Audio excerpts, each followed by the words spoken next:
Good evening and salutations, my GH fans. This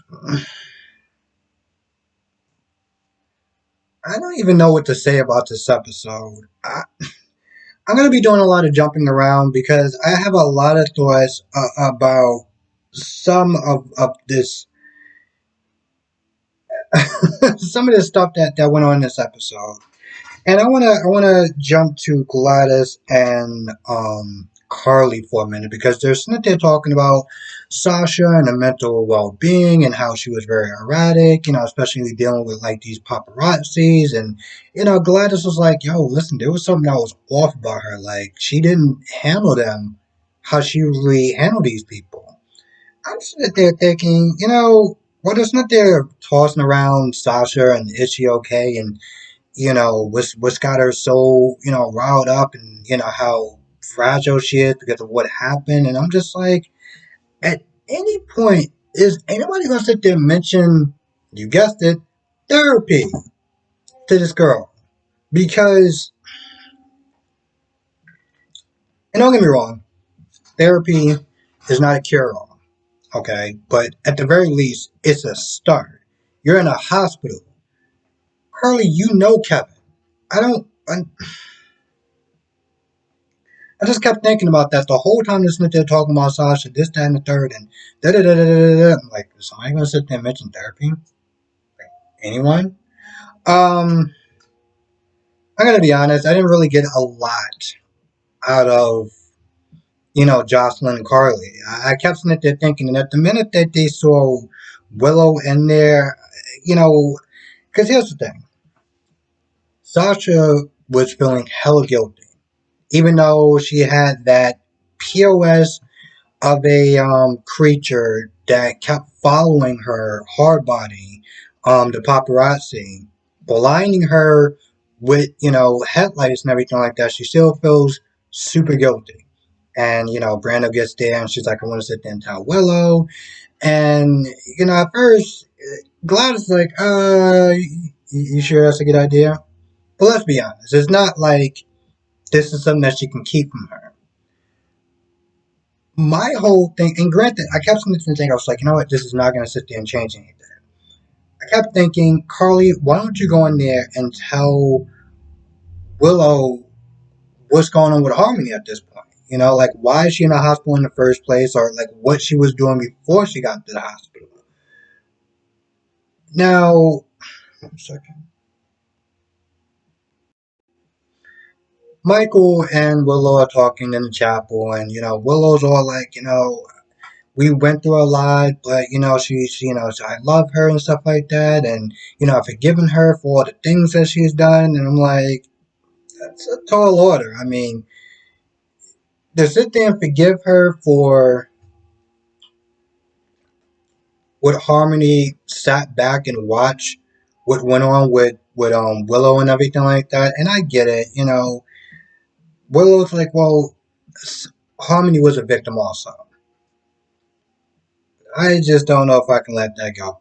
My point is, she's like, the past is the past, and she's been trying, and she's a better person now, and she's regretting pushing her away as long as she did.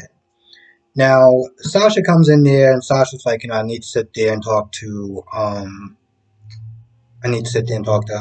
Willow for a minute. So she confesses. She's like, I'm the one that, hit your mother by accident. If there's anything I can do, how are you doing? This, that, and the third. And of course, she was meant to trying to take a hit of some pills, but of course, Gladys got there in time to kind of stop her. But she confesses at this point. I'm sitting there thinking, Willow is going to be so angry. She's going to be angry and hurt and like, how did you do this? And what happened? What were you thinking? I'm sitting there thinking, this is all the questions she's going to sit there and ask Sasha. Because that's what any other person would sit there and do. But like, how could you hit my mother like that? Was you driving reckless? Was you driving drunk? This, that, and the third. But no, that's not what she does at all.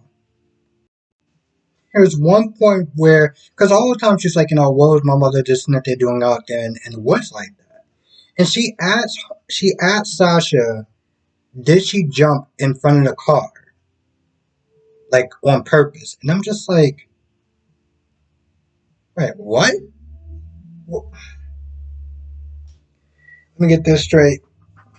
The woman that you are hoping that makes it through surgery and everything like that, because you realize that you need your mother in your life later on and everything like that, and the person that hit your mother is responsible for your mother being in that ICU or wherever the hell she is right now, and you ask her, did she jump in front of the car on purpose?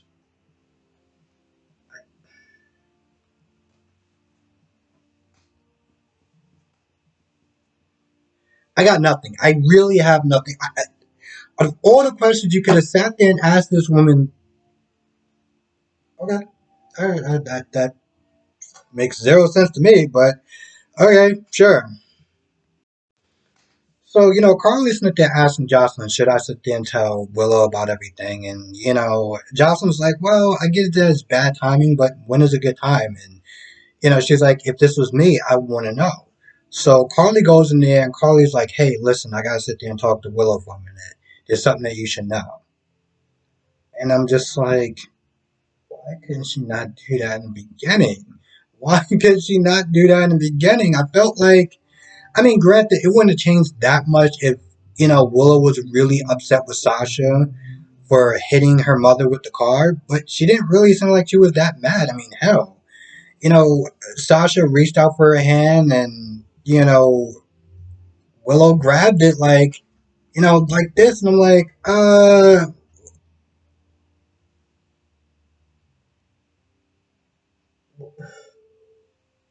hell just happened? Okay, so that was a scene that happened, and we were all there to see it. So, that's cool. So Ava tries to sneak in, and Nik was like, hey, surprise or whatever, and he moves out the way, and you see this nice romantic dinner and everything like that. I'm like, man, that's a stretch from sitting there flipping tables for little to no reason, but okay, sure. So, he tries to sit there and do something romantic, and, they get into this whole argument. I feel like nothing really changed because Nicholas is like, hey, listen, she's going to be at the house, and then all our problems will just magically go away. All problems will just go away when Esmer goes away. And of course, they didn't. They want to get into another argument, and this is just a compound of a lot of things. This is a compound of, um, in a lot of ways, him still sitting there defending Esmer, even as by association of Spencer. And even though Ava's like, listen, I'm gonna sit there and leave my problems at the door with Ava. I mean, with Spencer. Which in reality, how could you really do that? If you really thought to think about that, you know, Spencer has been holding this grudge since he's been like what 10 or 12 or whatever the hell we last saw him, and he still has this grudge now.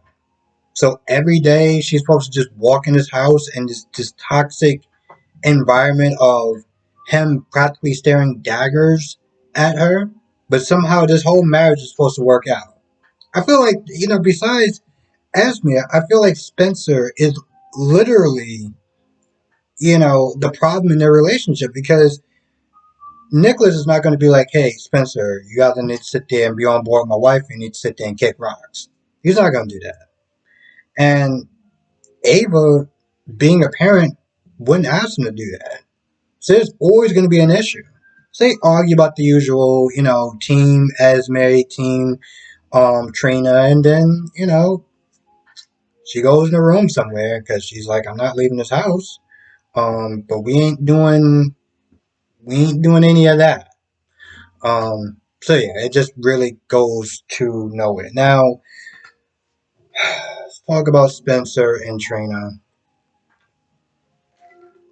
I feel like this is literally.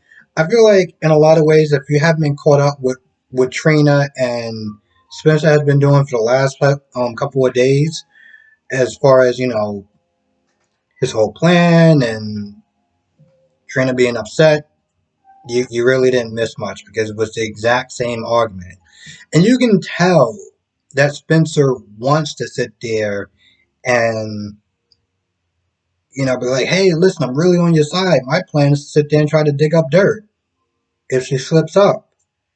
And then if she doesn't, then yeah, I didn't really think that far ahead because I feel like that's literally his plan. But at some point, they're talking back and forth, and Trina's calling him the usual. Esme is lurking like usual, and she comes in there and she starts going at Trina. They go back and forth, and then Trina's like, "Listen, at this point, the gallery's closed, and you're going to be trespassing, so you need to wrap this up." So she leaves. And once again, Esme is all like, "Oh, I see the moment that you're sitting there having between you and her. Like, why are you on her side?" And this, that, and third. And of course, now at this point, Trina's lurking. And I'm sitting there thinking, Trina, if you know how this dude is operating, why the hell are you still like overhearing and listening on? You know that he is defending Esme. You know that he has a thing with Esme and everything like that. So why are you even there like listening? Like why do you care? Why do you care? I really want to know, why do you care? Why are you sitting there listening like you care? Yet you walked off like you didn't care. I just So of course Spencer lies to Esme, and Esme buys it, or not really. I can't even really tell at this point. But she stops her arguing, stops her tirade, and they hug. And I guess Trina was still there because for some odd reason, even though this dude can clearly tell you it's not good for you, you're still gonna want to be with him anyway because the fans want it, or some fans want it, or at this point, almost kind of just like, who really gives a damn at this point? Now Gladys does have the memory card, and you see her with it when she goes into the elevator. So I guess we're gonna sit there and maybe find out next week, is Gladys gonna be sitting there looking at what's going on with this memory card? Because one of the things that Brando asked when he got there was like, "Yo, why was this guy coming after you for?" And of course they lie, or they don't really get to it, but just like when it comes out, it comes out. I mean, honestly, tell you the truth, I don't think Brando's going to be upset for a couple reasons. One, he loves Sasha. Two, he dealt with substance abuse, so he understands the type of hold that stuff has on people. So he's not going to really come down on her hard. But I'm just like, you really sit there and look at this whole Brando and Sasha relationship, you kind of realize that it was based off of a one night stand, and unfortunately, her baby passed because of it. And with Liam being gone, they really didn't have a reason to kind of stay together. But grief, grief kept them together. Hell, grief got them married. And ever since then, it's like they just been making just these really bad choices as far as being with each other. But whatever. And if they're looking at my notes, I'm like, man, I don't remember an EJ here. Or Andre. Oh, damn it. I'm looking at the wrong notes. I almost forgot about what I like to call alpha versus beta. We all know what I'm talking about. So Smokes gets there when Michael and Michael and Brand are out there, and they're sitting there talking. They're talking about the fact that um Michael was like, "Hey, it was Sasha that hit Willow with the it was Sasha that hit Harmony with the car and everything like that." So they're sitting there talking, and Smokes comes in there, and Smokes says something that he really shouldn't have said. With Sasha. I can't remember what name he called her, but he said something, and Brando was about to tear him apart.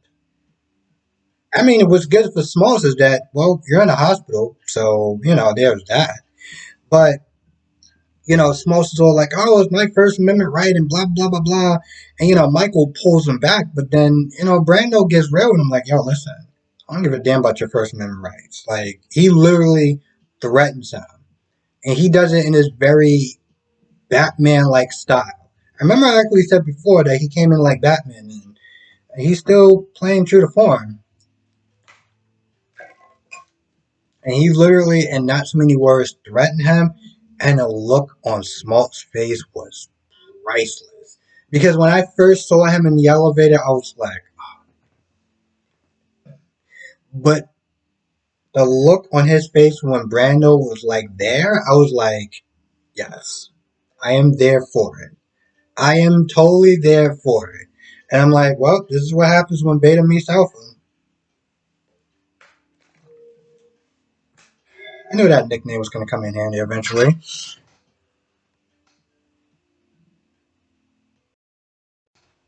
I think for the most part, I did enjoy it. I just felt like the Carly and Jocelyn scene was just there for filler. Um, Nicholas and Ava just kind of just did this back and forth thing that they've been doing, since Esme actually moved in. It's like nothing really changed about their argument. That's why it's like I looked at my notes. I was like, I didn't really take that much notes. I don't really think I needed to because he did the exact same thing because Nicholas is an idiot and Ava's like, yo, you need to sit there and wise up. Like, if you honestly think that Esme leaving is really going to sit there and solve our problems, then, well, then you're an idiot. Like, there's just no other way to sit there and put it.